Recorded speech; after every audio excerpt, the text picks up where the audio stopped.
السلام علیکم ورحمۃ اللہ وبرکاتہ۔ الحمد للہ رب العالمین، والصلاة والسلام علی اشرف الانبیاء والمرسلین، نبینا محمد وعلی آلہ وصحبہ اجمعین، اما بعد۔ قال اللہ تعالی فی القرآن المجید والفرقان الحمید، اعوذ باللہ من الشیطان الرجیم، بسم اللہ الرحمن الرحیم۔ وَيُؤْثِرُونَ عَلَىٰ أَنفُسِهِمْ وَلَوْ كَانَ بِهِمْ خَصَاصَةٌ۔ ہر قسم کی تعریف، توصیف، بڑائی اور بزرگی رب کائنات کے لیے، جس نے ہمیں پیدا فرمایا اور ہم سب کی ساری ضروریات کے سامان کو مہیا کیا۔ اس کے بعد آخری نبی، امام الانبیاء،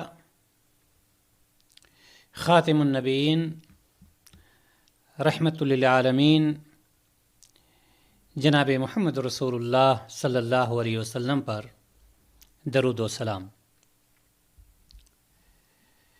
محترم حضرات و خواتین، یہ بات کسی سے مخفی نہیں ہے، بلکہ ہر شخص کی ایک آرزو اور ایک تمنا ہوتی ہے کہ ہر گھر میں، چاہے وہ گھر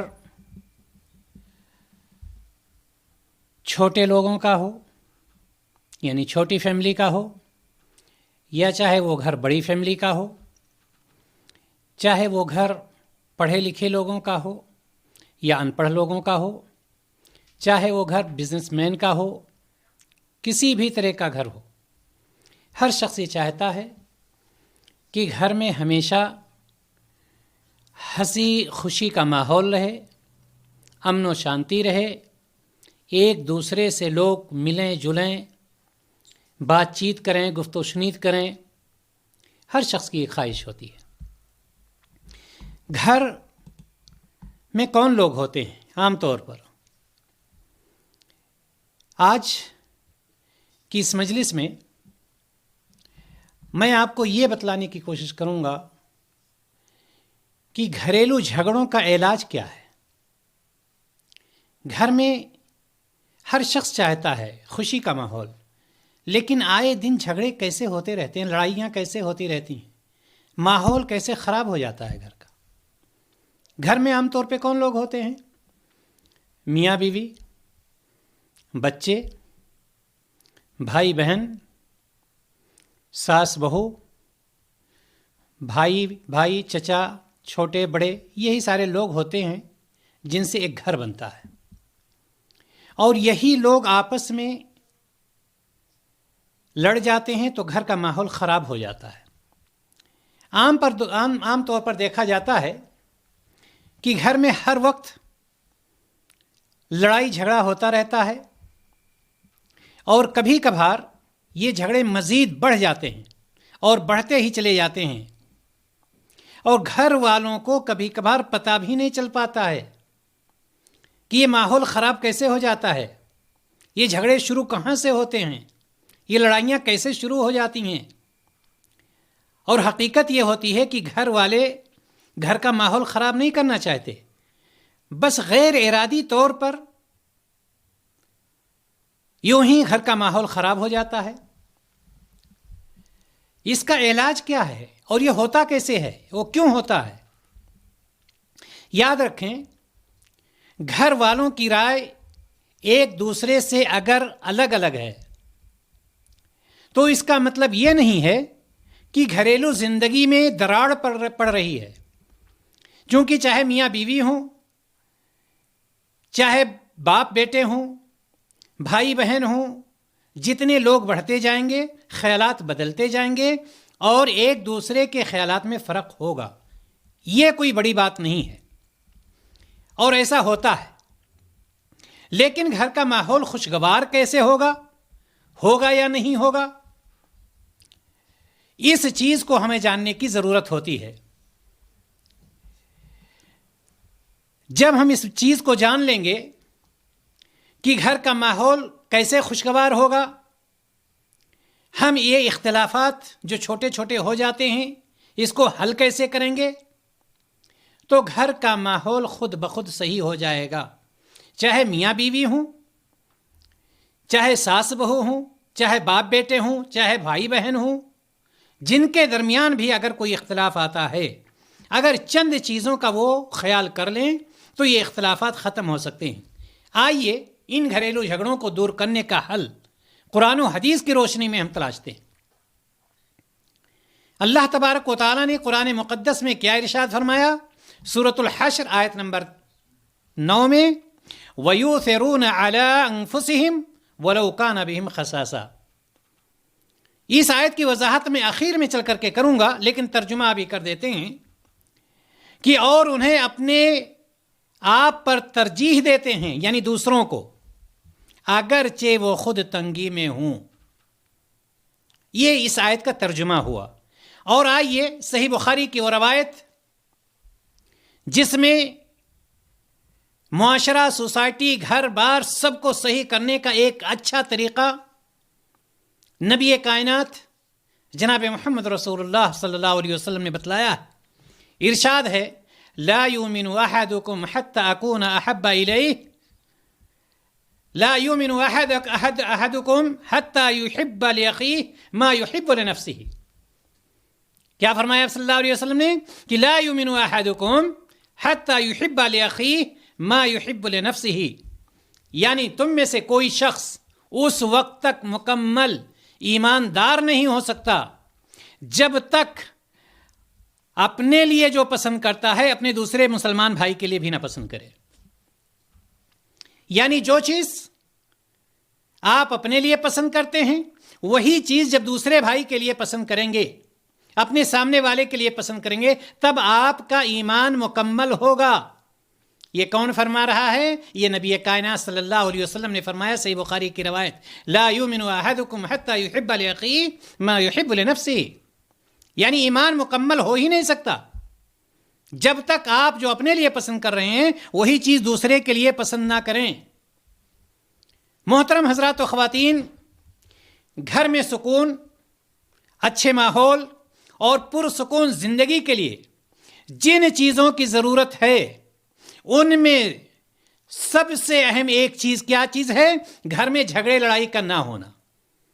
اگر آپ چاہتے ہیں کہ گھر پرسکون رہے تو وہاں پر بہت ساری چیزوں کی ضرورت ہوتی ہے، لیکن سب سے اہم چیز یہ ہوتی ہے کہ اگر آپ کا گھر لڑائی جھگڑے سے بچا ہوا ہے، ہر وقت تو میں نہیں ہو رہی ہے، لڑائیاں نہیں ہو رہی ہیں، تو ایسی صورت میں آپ کا گھر پرسکون رہے گا. سب سے زیادہ ضرورت کس چیز کی ہوتی ہے؟ کہ آپ کا گھر لڑائی جھگڑے سے محفوظ ہو، لڑائی جھگڑے آپ کے گھر میں نہ ہوں. جس گھر میں میاں بیوی، ساس بہو، بھائی بہن، باپ بیٹے، بھائی بھائی کی آپس میں نہ بنتی ہو، آپ اندازہ لگائیں ہر ایک کے ہاتھ میں گویا کی آگ کی چنگاری ہے. جیسے کسی کی طرف سے ایک زبان، کوئی ایک لفظ، ایک جملہ نکلتا ہے، گویا کہ فوراً آگ کا شعلہ بھڑک اٹھا اور لڑائی شروع ہو گئی. اب ایسی صورت میں، ایسے گھر میں امن و سکون کی فضا بن رہنے کے بجائے اس کے کہ امن ہو، سکون ہو، شانتی ہو، ٹینشن کی فضا بنی رہتی ہے. ہمیشہ لڑائی کے مونڈ پر لوگ رہتے ہیں، چونکہ وہاں پر نہ میاں بیوی کی بن رہی ہے، نہ ہی ساس بہو کی بن رہی ہے، نہ ہی بھائی بہن کی بن رہی ہے، نہ باپ بیٹے کا اتفاق ہے. ہر ایک دوسرے سے مخالف ہے.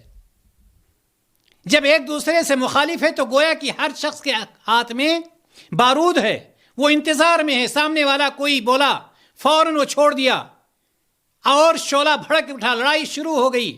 گھر کا ماحول جو خاموش تھا بالکل دنگل کا ماحول ہو جاتا ہے. ان ساری چیزوں کو دور کرنے کے لیے اگر ہم چاہتے ہیں کہ یہ علاج ہو جائے، چاہے میاں بیوی کے درمیان ہو، ساس بہو کے درمیان ہو، بھائی بہن کے درمیان ہو، باپ بیٹے کے درمیان ہو، ہمیں اس کے لیے کتاب و سنت کو اپنانا ہوگا۔ اگر ہم چاہتے ہیں اپنے گھر کا ماحول صحیح کریں، اگر ہم یہ چاہتے ہیں کہ ہم ایک مثالی گھر پیدا کریں، ایک مثالی گھر بنائیں، تو ہمیں کتاب و سنت پر عمل کرنا ہوگا۔ اور جب تک ہم کتاب و سنت پر عمل نہیں کریں گے، ظاہر سی بات ہے ہم سکون نہیں پا سکتے۔ میں نے ابھی بخاری کی روایت آپ کے سامنے بیان کی، جس میں اللہ کے رسول صلی اللہ علیہ وسلم نے ارشاد فرمایا کہ تم میں سے کسی کا ایمان اس وقت تک مکمل نہیں ہو سکتا جب تک اپنے لیے جو پسند کرتا ہے وہی اپنے دوسرے کے لیے ناپسند کرتا ہو۔ مطلب کیا ہے؟ مطلب یہ ہے، مطلب وہاں پر یہ ہے کہ ایسا شخص جو گھر کا ذمہ دار ہے، چاہے وہ میاں ہو یا بیوی ہو، بیوی ہو یا میاں ہو، چاہے بھائی بہن ہوں، باپ بیٹے ہوں، ساس بہو ہو، یہ حدیث یہ بتلا رہی ہے کہ وہ ایک دوسرے کے لیے وہی پسند کریں جو اپنے لیے پسند کرتے ہیں۔ جو اپنے لیے پسند کرو وہی دوسرے کے لیے پسند کرو، ورنہ تمہارا ایمان مکمل ہی نہیں ہوگا۔ اور ایک چیز اور، حضرت ابو درداء رضی اللہ تعالی عنہ سے نبی کریم صلی اللہ علیہ وسلم نے ارشاد فرمایا، یا ابا الدرداء ان لجسدک علیک حقا ولربک حقا ولاہلک حقا اعط کل ذی حق حقہ۔ اے ابو درداء، تمہارے اوپر تمہارے بدن کا حصہ ہے، حق ہے، تمہارے اوپر تمہارے رب کا حق ہے، تمہارے اوپر تمہارے اہل کا حق ہے، تمہارے اوپر جن کا حق ہے، سب کے حق کو ادا کرو۔ اب یہ دو حدیثیں، دو چیزیں آئیں۔ ایک چیز کیا آئی؟ نبی کریم صلی اللہ علیہ وسلم نے کیا فرمایا کہ تمہارا ایمان اس وقت تک مکمل نہیں ہو سکتا جب تک وہی چیز دوسروں کے لیے نہ پسند کرو جو اپنے لیے پسند کرتے ہو۔ ایک چیز یعنی جو ہم اپنے لیے پسند کریں سامنے والے کے لیے پسند کریں، چاہے وہ میاں بیوی ہوں، میاں اپنے لیے جو پسند کر رہا ہے بیوی کے لیے پسند کرے، بیوی اپنے لیے پسند کرے میاں کے لیے پسند کرے، ساس اپنے لیے جو پسند کر رہی ہے بہو کے لیے پسند کرے، بہو اپنے لیے جو پسند کر رہی ہے ساس کے لیے پسند کرے، باپ اپنے لیے جو پسند کر رہا ہے بیٹے کے لیے پسند کرے، بیٹا جو اپنے لیے پسند کر رہا ہے باپ کے لیے پسند کرے، وغیرہ وغیرہ۔ ایک بات، اور دوسری بات ابو درداء رضی اللہ تعالیٰ عنہ کی جو روایت آئی کہ آپ صلی اللہ علیہ وسلم نے ارشاد فرمایا، کیا ارشاد فرمایا؟ وَلِأَهْلِكَ حَقًّا، اور تمہارے اہل کا بھی حق ہے۔ یعنی یہ کہ ایک تو اپنی پسند وہی رکھو جو دوسرے کی پسند ہو، اسی طرح سے اس کے لیے بھی پسند کرو۔ دوسری بات یہ ہے کہ میاں بیوی کے حق کو ادا کرے، بیوی میاں کے حق کو ادا کرے، ساس بہو کے حق کو ادا کرے، بہو ساس کے حق کو ادا کرے، بھائی بہن کے حق کو ادا کرے، بہن بھائی کے حق کو ادا کرے، باپ بیٹے کے حق کو ادا کرے، اور بیٹا باپ کے حق کو ادا کرے۔ لڑائی ہو ہی نہیں سکتی ہے۔ دو چیزیں اپنا لیجئے، اور دونوں نبی کریم صلی اللہ علیہ وسلم سے ثابت ہے۔ یہ دونوں طرف کا معاملہ، ایک طرف کا معاملہ نہیں۔ میاں کے لیے بھی ہے، بیوی کے لیے بھی ہے، ساس کے لیے بھی ہے، بہو کے لیے بھی ہے، بہو کے لیے بھی، ساس کے، دونوں کے لیے ہے۔ اور گھر میں یہی لوگ رہتے ہیں، میاں بیوی، ساس بہو، بھائی بہن، باپ بیٹے، اور کوئی گھر میں نہیں ہوتا ہے۔ تو جب یہ ایک دوسرے کے لیے وہی چیز پسند کریں گے جو اپنے لیے پسند کر رہے ہیں، اور ایک دوسرے کا حق ادا کریں گے، تو ایسی صورت میں آپ کیا اندازہ لگا سکتے ہیں کہ اس گھر میں لڑائی ہوگی؟ اس گھر میں لڑائی نہیں ہوگی، اس گھر میں برکت ہوگی۔ اب اگر شوہر جو اپنے لیے پسند کرتا ہے وہی بیوی کے لیے پسند کرے، اپنا حق لے اور بیوی کا حق دے، تو کیا لڑائی ہوگی؟ ساس جو اپنے لیے پسند کرتی ہے بہو کے لیے بھی پسند کرے، اپنا حق بہو سے لے، بہو کا حق دے، کیا لڑائی ہوگی؟ بھائی جو اپنے لیے پسند کرتا ہے بہن کے لیے پسند کرے، اپنا حق بہن سے لے اور بہن کا حق اس کو دے، کیا لڑائی ہوگی؟ باپ اپنا حق اپنے لیے جو پسند کرتا ہے بیٹے کے لیے وہی پسند کرے، اور بیٹا باپ کے لیے وہی پسند کرے، باپ اپنا حق لے، بیٹا اپنا حق لے، تو کیا ایسی صورت میں لڑائی ہوگی؟ ہرگز نہیں، نہیں، لڑائی نہیں ہو سکتی ہے۔ ہمیں ان چیزوں پر عمل کرنے کی ضرورت ہے۔ لڑائی ہرگز نہیں ہوں گے، کیونکہ ایک شخص پہلی بات اپنے ایمان کے مکمل ہونے کا ثبوت دے رہا ہے، چونکہ نبی کریم صلی اللہ علیہ وسلم نے فرمایا کہ تمہارا ایمان اس وقت مکمل ہوگا جب تم اپنے بھائی کے لیے، اپنے سامنے والے کے لیے وہی پسند کرو جو اپنے لیے پسند کرتے ہو۔ اور دوسری بات نبی کریم صلی اللہ علیہ وسلم نے فرمایا کہ ہر صاحب حق کا حق ادا کرو۔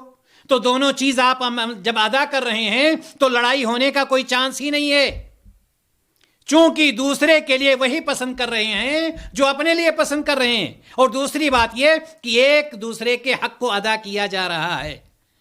ایسی صورت میں لڑائی نہیں ہو سکتی ہے، گھر میں امن و سکون پیدا ہو جائے گا۔ جو شخص چاہتا ہو، چاہے وہ میاں ہو چاہے بیوی ہو، چاہے باپ ہو یا بیٹا ہو، بھائی ہو یا بہن ہو، ساس ہو یا بہو ہو، کوئی بھی ہو، جو شخص چاہتا ہو کہ لوگ میری عزت کریں، اسے چاہیے کہ وہ بھی دوسروں کی عزت کرے۔ اگر میاں بیوی کی عزت کرتا ہے، بیوی میاں کی عزت کرتی ہے، ساس بہو کی عزت کرتی ہے، بہو ساس کی عزت کرتی ہے، باپ بیٹے کی عزت کرتا ہے، بیٹا باپ کی عزت کرتا ہے، بھائی بہن کی عزت کرتا ہے، بہن بھائی کی عزت کرتی ہے، آپ سمجھ لیجئے کہ معاملہ حل ہو گیا، کوئی لڑائی باقی نہیں رہے گی، سارا معاملہ حل ہو جاتا ہے۔ اور ایک دوسرے کا احترام کرنا ظاہر سی بات ہے، یہ اسلام کے یہ مسلمان کے متقیوں کے صفات میں سے ہے۔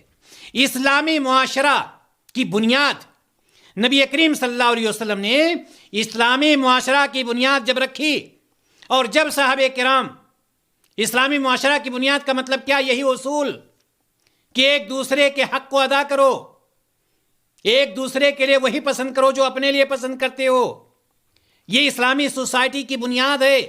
جب نبی کریم صلی اللہ علیہ وسلم نے اس کی بنیاد رکھی اور جب صحابہ کرام کو یہ اصول سمجھایا اور صحابہ کرام نے اس کو یاد کیا، صحابہ کرام نے اس پر عمل کیا، تو آپ یاد رکھیے کہ صحابہ کرام کے زمانے میں گھروں میں، محلے میں، معاشرہ اور سوسائٹی میں ہر طرف امن ہی امن ہو گیا، ہر طرف شانتی ہی شانتی ہو گئی۔ یہ تو ایک گھر کی بات ہو رہی ہے۔ آپ صلی اللہ علیہ وسلم نے اپنے صحابہ کو یہ اصول بتلا دیا تھا کہ جو اپنے لیے پسند کرو دوسرے کے لیے پسند کرو، یہ اصول بتلا دیا تھا کہ سامنے والے کے حق کو ادا کرو، اس سے اپنا حق لو اور اس کے حق کو ادا کرو۔ اس پر صحابہ کرام نے جب عمل کیا تو یہاں تک معاملہ ہو گیا کہ معاشرہ اور سوسائٹی میں امن ہی امن قائم ہو گیا، اور مسلمان اس حد تک ایک دوسرے کا خیال رکھنے لگے۔ یہ تو میاں بیوی کی بات ہے، ساس بہو کی بات ہے، باپ بیٹے کی بات، بھائی بہن کی بات ہے۔ نبی کریم صلی اللہ علیہ وسلم نے جب اسی بنیاد کو رکھ دیا تھا، اسی اصول پر لوگوں نے، صحابہ کرام نے عمل کر لیا تھا، تو کیا ہوا تھا؟ یاد رکھیے، ایک دوسرے کے لیے اپنی جان کو دینے کے لیے تیار ہو جاتے تھے، ایک دوسرے کے لیے اپنی جان کو قربان کرنا آسان سمجھتے تھے۔ آپ یاد کیجئے تاریخ کو، جب لوگ ہجرت کر کے مکہ سے مدینہ گئے اور مدینہ میں پہنچنے کے بعد نبی اکرم صلی اللہ علیہ وسلم نے صحابہ کا مواخات کرایا۔ مواخات کا مطلب بھائی بھائی کرایا، چونکہ مکہ سے ہجرت کر کے جو لوگ گئے تھے انہوں نے اپنا گھر چھوڑا تھا، کسی نے اپنا مال و دولت چھوڑا، کسی نے اپنی بیوی چھوڑا، کسی نے اپنا کچھ چھوڑا، کچھ اس طرح سے مدینہ جا کر کے پہنچ گئے تھے، جن کو مہاجر کہا جاتا تھا۔ وہاں کے لوگ جو مدینہ کے لوگ تھے ان کو انصار کہا جاتا تھا۔ اور مہاجرین اور انصار میں جب مواخات کرایا، بھائی بھائی آپ صلی اللہ علیہ وسلم نے کرایا، تو انصار نے مہاجرین کو، چونکہ وہ محبت پیدا ہو گئی تھی، یہ اصول قائم ہو گیا تھا کہ جو اپنے لیے پسند کرو اپنے بھائی کے لیے بھی پسند کرو، تو بعض انصار نے اپنے مکانات اور بعض انصار نے اپنی جائیداد کو مہاجرین کو دے دیا، چونکہ وہ اپنا گھر بار چھوڑ کر کے آئے تھے، اپنے بال بچوں کو چھوڑ کر کے آئے تھے۔ کتنی عورتیں رک گئی تھیں، وہ عورتوں کو لے کر کے نہیں آئے تھے، بچے بھی لے کر کے نہیں آئے تھے، خالی ہاتھ مکہ سے ہجرت کر کے مدینہ پہنچ گئے تھے۔ اور جب یاد رکھیں، جب یہ معاملہ ہو جاتا ہے کہ آپس میں یہ اصول قائم ہو جاتا ہے کہ ہمیں وہی پسند کرنا ہے، اور وہی جو چیز ہمیں پسند کرنا ہے وہی چیز سامنے والے کے لیے پسند کرنا ہے. ہمیں اپنا حق لینا ہے اور سامنے والے کا حق دینا ہے. تو آپ یاد کیجئے، لوگ سنت پر عمل کرنا اگر شروع کر دیں، یعنی اپنے لیے پسند وہی کریں جو دوسروں کے لیے پسند کریں، اپنے حقوق کو لیں اور دوسرے کے حقوق کو دیں، دو ہی چیزیں آئیں تو گھروں سے، خاندان سے، محلوں سے، بلکہ معاشرہ اور سوسائٹی سے لڑائی اور جھگڑے ختم ہو جائیں گے. یہ فتنہ فساد ختم ہو جائے گا. لوگ امن و سکون کی زندگی گزارنا شروع کر دیں گے اور ایک دوسرے کے اندر محبت پیدا ہو جائے گی. آپ کو یاد ہوگا جنگ یرموک کی جو لڑائی ہو رہی تھی، لڑائی جاری ہے، مشرکین اور مومنین کے درمیان لڑائی چل رہی ہے. میدان جنگ میں ایک شخص پانی لے کر کے پہنچتا ہے. وہاں پر دیکھا ایک زخمی جو اس کا چچا زاد بھائی تھا، پیاس سے تڑپ رہا ہے. میں یہ بتلانا چاہتا ہوں کہ جب یہ اصول ہم اپنے اندر پیدا کر لیں گے تو ایک دوسرے کے اندر ایک دوسرے کے لیے کس طرح سے محبت پیدا ہو جائے گی. جنگ یرموک میں لڑائی چل رہی ہے اور بہت سارے صحابہ زخمی پڑے ہوئے ہیں. ایک شخص پہنچتا ہے مسلمانوں میں سے، پانی لے کر کے پہنچتا ہے، دیکھتا ہے کہ اس کا چچا زاد بھائی پانی کے لیے تڑپ رہا ہے. وہ پانی اس کی طرف لے کر بڑھتا ہے. ابھی اس کی طرف بڑھا ہی تھا کہ جب تک دوسری طرف سے آواز آتی ہے العطش، پیاس. اس کا چچا زاد بھائی انکار کر دیتا ہے اور پانی پلانے والے سے یہ کہتا ہے کہ اس کی طرف لے جاؤ، وہ مجھ سے زیادہ پیاسا ہے. وہ شخص دوسرے کے پاس چلا جاتا ہے. ابھی دوسرے کے پاس پہنچا بھی نہیں تھا جب تک تیسرے کی آواز آتی ہے پیاس. یہ دوسرا شخص پانی پینے سے انکار کر دیتا ہے اور وہ کہتا ہے کہ نہیں، مجھے نہیں، اس کو پانی پلاؤ، وہ زیادہ پیاسا ہے. تیسرے کے پاس جب یہ آدمی پہنچتا ہے تو جب تک اس کی روح پرواز کر جاتی ہے، دیکھتا ہے کہ یہ ختم ہو چکا تیسرا شخص.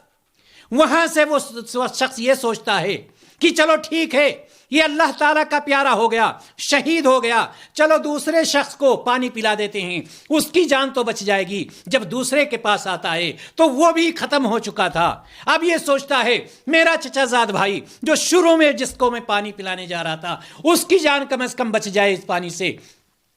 جب اس کے پاس یہ آدمی پہنچتا ہے تو دیکھتا ہے کہ اس کی بھی روح پرواز کر چکی ہے. اللہ تبارک و تعالیٰ نے قرآن مقدس میں اسی لیے فرمایا مومنوں کے صفات کا ذکر کرتے ہوئے کہ مومنوں کی ایک صفت یہ ہوتی ہے وَيُؤْثِرُونَ عَلَىٰ أَنفُسِهِمْ وَلَوْ كَانَ بِهِمْ خَصَاصَةٌ.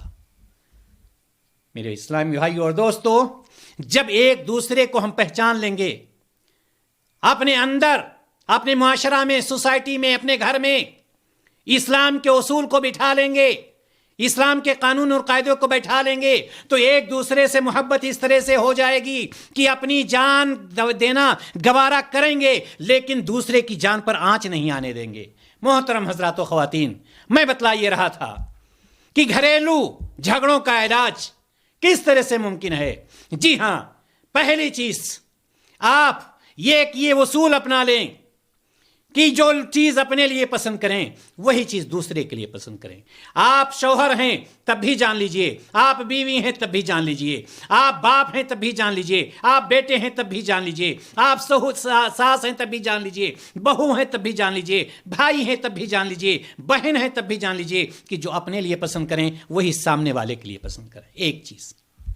دوسری چیز، گھریلو جھگڑوں کو اگر ہم ختم کرنا چاہتے ہیں کہ اگر آپ میاں ہیں تو آپ اپنا حق بیوی سے لیجئے لیکن بیوی کا حق بھی آپ دیجئے. اگر ساس ہیں تو بہو سے اپنا حق لیجئے لیکن بہو کا حق اس کو دیجئے. اگر باپ ہیں تو بیٹے سے اپنا حق لیجئے لیکن بیٹے کا حق بھی دیجئے. اگر بھائی ہیں تو بہن سے اپنا حق لیجئے اور بہن کو بھی اس کا حق دیجئے. لڑائی ایٹومیٹک ختم ہو جائے گا، کوئی گھر میں لڑائی جھگڑا باقی نہیں رہے گا. تیسری چیز جو اور زیادہ، ان دونوں یہ بنیادی چیزیں ہیں، یہ دونوں بنیادی چیزیں ہیں، لیکن تیسری چیز کا بھی خیال رکھیں کہ پلٹ کر جواب نہ دیں. سب سے بڑی خرابی جو آتی ہے جب دو لوگ ایک دوسرے کو آگے سے جواب دیتے ہیں تو بات لمبی ہو جاتی ہے اور لڑائی شروع ہو جاتی ہے. وہ دیکھیں میاں بیوی جو ایک دوسرے سے زبان نہیں لڑاتے وہاں زیادہ مسئلہ خراب نہیں ہوتا ہے، مسئلہ وہاں زیادہ خراب ہوتا ہے۔ نہ میاں خود چھوٹا ہونے کے لیے تیار ہے، نہ بیوی چھوٹی ہونے کے لیے تیار ہے، نہ ساس چھوٹی ہونے کے لیے تیار ہے، نہ بہو چھوٹی ہونے کے لیے تیار۔ وہ کچھ بات کہے گی تو اس کے آگے اور بات ہوتی ہے، اس کے آگے اور بات ہوتی ہے، معاملہ یہاں پر زیادہ خراب ہو جاتا ہے۔ لہٰذا ایسے وقت میں اپنے آپ کو کنٹرول رکھیں اور فوراً جواب نہ دیں۔ یاد رکھیں، اگر آپ نے اپنے گھر میں ایک لکڑی جلائی ہے، وہ لکڑی ایک ہاتھ کی ہے، وہ لکڑی کب تک جلے گی؟ ایک ہاتھی کی تو لکڑی ہے، جل رہی ہے نا۔ جلتے جلتے جب وہ لکڑی ختم ہو گئی تو کیا ہوگا؟ اس کا شعلہ بھڑکے گا؟ نہیں، وہ شعلہ ختم ہو جائے گا۔ ایک اگر خاموش ہو جائے دونوں میں سے تو یہ سمجھ لیجئے کہ دوسرے کو خود بخود خاموش ہونا پڑے گا۔ لہٰذا پلٹ کر جواب نہ دیں، کوشش یہ کریں کہ اگر کسی سے کوئی بات نکل گئی ہے تو دوسرا وہاں پر خاموش ہو جائے۔ اسی طرح سے دوسرے کے احساسات کو سمجھنا، ایک دوسرے کے احساسات کو اگر کوئی آپ سے کچھ کہہ رہا ہے تو اس کی بات پر غور کریں، غور سے سنیں، فوراً کاٹ نہ دیں اس کی بات۔ کچھ لوگ یہ ہوتے ہیں کہ جیسے سامنے والے نے کوئی بات کی، ابھی اس کا جملہ بھی نہیں پورا ہوا تھا، فوراً اس کی بات کاٹ دی جاتی ہے۔ اس کی نیت پر شک کرنے کے بجائے اس کو سمجھنے کی کوشش کریں۔ یہ نہ سوچیں کہ وہ آپ کو تکلیف پہنچانے کے لیے ایسا بول رہا ہے یا بول رہی ہے، ہو سکتا ہے اس کے منہ سے تلخ باتیں بلا سوچے سمجھے نکل گئی ہوں۔ اگر یہ چیز ہم نے اپنے ذہن میں بٹھا لیا تو سمجھ لیجئے کہ ہم نے لڑائی اور جھگڑے کو ختم کر دیا ہے، لڑائی جھگڑے کو مار دیا ہے۔ اسی طرح سے نرمی سے بات کریں، یہ بھی لڑائی جھگڑا ختم کرنے کی اسباب میں سے ایک سبب ہے کہ ایک دوسرے سے نرمی سے بات کریں۔ آپ اپنی صفائی میں ایسی بات کہیں جس سے سامنے والے کو تکلیف پہنچے تو مزید معاملہ بگڑ جائے گا۔ آپ اپنی میٹھی میٹھی باتیں پیش کریں اور سامنے والے کو تکلیف ہو تو ظاہر سی بات ہے لڑائی اور بڑھتی جائے گی۔ لہذا سوچ سمجھ کر نرمی کے ساتھ ایسی باتیں کہیں جو اس کے زخموں پر مرہم کی طرح ہو، نہ کہ نمک کی طرح ہو۔ جب آپ اس کے زخموں پر نمک رگڑیں گے یا رگڑیں گی تو ظاہر سی بات ہے لڑائی بڑھے گی۔ لہذا ہمیشہ سوچ سمجھ کر کے بات کرنا چاہیے۔ اسی طرح سے چیخنے چلانے سے گریز کریں۔ کچھ لوگ کیا ہوتا ہے، تھوڑی سی کوئی بات ہو گئی، چیخنا چلانا، زمین کو آسمان، آسمان کو زمین کر دینا، یہ گھر کے ماحول کو خراب کرنا ہے، لڑائی جھگڑے کو بڑھانا ہے۔ یاد رکھیں، اگر آپ کی کسی سے لڑائی ہوتی ہے تو آپ دونوں کی ہار ہوتی ہے۔ میاں بیوی کی جیسے لڑائی ہو گئی اور یہ لڑائی لمبی کھینچ گئی تو کس کی جیت ہوگی؟ نہ میاں کی جیت ہو رہی ہے، نہ بیوی کی جیت ہو رہی ہے، دو کے دونوں ہار ہو رہی ہے۔ ساس بہو میں اگر یہی چیز ہو رہی ہے تو نہ ساس کی جیت ہو رہی ہے نہ بہو کی جیت ہو رہی ہے، دو کے دونوں کی ہار ہو رہی ہے۔ باپ بیٹے میں ہو رہی، بہن بھائی میں ہو رہی تو کسی کی جیت نہیں ہوتی بلکہ دو کے دونوں کی ہار ہوتی ہے۔ لیکن اگر آپ دونوں صلح کرتے ہیں تو آپ دونوں کی جیت ہو جاتی ہے۔ اگر آپ دونوں اتفاق کر لیتے ہیں، خاموش ہو جاتے ہیں، معاملے کو رفع دفع کر دیتے ہیں تو دونوں کی جیت ہو جاتی ہے۔ یاد رکھیں کہ آپ کی انا سے زیادہ یہ جو ہوتا ہے نا، ہم، شوہر کہہ رہا ہم ہیں، بیوی کہہ رہی ہم ہیں، ساس کہہ رہی ہم ہیں، بہو کہہ رہی ہم ہیں، باپ کہہ رہا ہم، بیٹی وغیرہ وغیرہ، یہ اس سے زیادہ کہیں اس چیز کی زیادہ ضرورت ہے کہ ہمارے تعلقات اچھے ہو جائیں۔ یہ ہم سے کام نہیں بننے والا، گھر کا ماحول خراب ہوگا۔ اور اگر کوئی آپ سے معافی مانگ رہا ہے تو دیر نہ لگائیں۔ کبھی کبھار دیکھا جاتا ہے کہ باپ اور بیٹے میں لڑائی ہو گئی، اب بیٹا معافی مانگ رہا ہے، اب وہ مجھ سے غلطی ہو گئی، بیٹا نہیں ہٹ جا تو میرے دماغ کے سامنے سے، ہٹ جا تو میرے سامنے سے۔ میاں بیوی میں ہو گئی، میاں صاحب اکڑ کے بیٹھ گئے، بیوی کی بات نہیں سن رہے ہیں، بیوی اور میاں کے درمیان ہو گیا، بیوی اکڑ کے بیٹھ گئی، نہیں میں بہت ہو گیا، میں برداشت نہیں کر سکتی، ساس بہو میں ہو گیا، ساس نہیں جھک رہی ہے یا بہو نے، یہ ساری چیزیں کس کی طرف سے ہوتی ہیں؟ شیطان کی طرف سے ہوتی ہیں۔ اور شیطان جب غالب ہو جاتا ہے، شیطان جب ہمارے درمیان آ جاتا ہے تو ظاہر سی بات ہے نقصان کے علاوہ کوئی دوسری چیز نہیں پہنچتی ہے۔ لہٰذا محترم حضرات و خواتین، میں نے یہ کچھ چیزیں آپ کے سامنے وہ پیش کی ہیں کہ جن سے ہمارے گھریلو جھگڑوں کا علاج بہت آرام سے ہو سکتا ہے، ہمارے گھر کے جھگڑے بالکل ختم ہو سکتے ہیں۔ بنیادی چیزیں دو ہیں کہ ہم، جس میں نبی کریم صلی اللہ علیہ وسلم نے ارشاد فرمایا کہ آپ اپنے لیے جو پسند کرتے ہیں وہی چیز سامنے والے کے لیے پسند کیجئے، اور دوسری چیز یہ ہے کہ سامنے والے سے اپنا حق اگر لے رہے ہیں تو آپ بھی اپنا اس کا حق اس کو دیجئے، چونکہ لوگ اپنا حق لینے کے لیے تو تیار ہوتے ہیں لیکن دوسروں کا حق دینے کے لیے تیار نہیں ہوتے ہیں۔ لڑائیاں یہاں سے شروع ہوتی ہیں، جھگڑے یہاں سے شروع ہوتے ہیں، فتنہ فساد یہاں سے برپا ہوتا ہے۔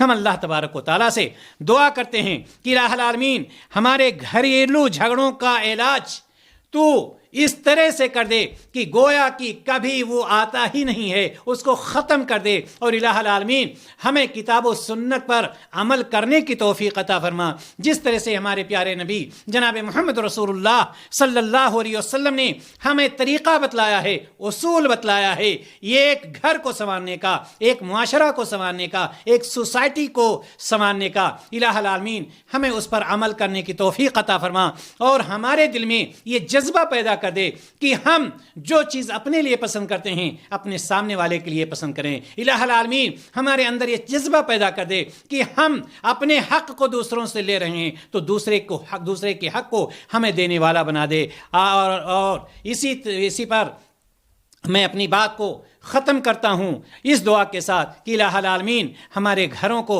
شیطانی وساوس سے پاک و صاف رکھے، اور ہمیں خوشی کا ماحول عطا فرمائے، اور ہمیں خوشی کے ساتھ زندگی گزارنے کی توفیق دے۔ وآخر دعوانا ان الحمد للہ رب العالمین۔ السلام علیکم ورحمۃ اللہ وبرکاتہ۔